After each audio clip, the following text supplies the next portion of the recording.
బాధలకి ఆ కోపం మళ్ళీ అని పెట్టుకున్నారు. గెలవాలి, పేదవాడిగా పుట్టచ్చు, పేదవాడిగా చనిపోకూడదు. మీటింగ్ లో ఇగిపోయి ఒక నైట్ అంతా కూర్చొని ఆలోచించి డైరీలో రాసిపెట్టా ఎంఎస్ఆర్ పేదవాడిగా చనిపోవడు 4-5 కోట్ల రూపాయలు తీసుకోవడం జరిగింది.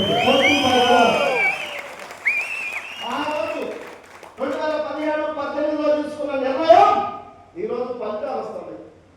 ఈ రోజు చెట్టు వాడితే పొద్దుగాల కాయ రావు.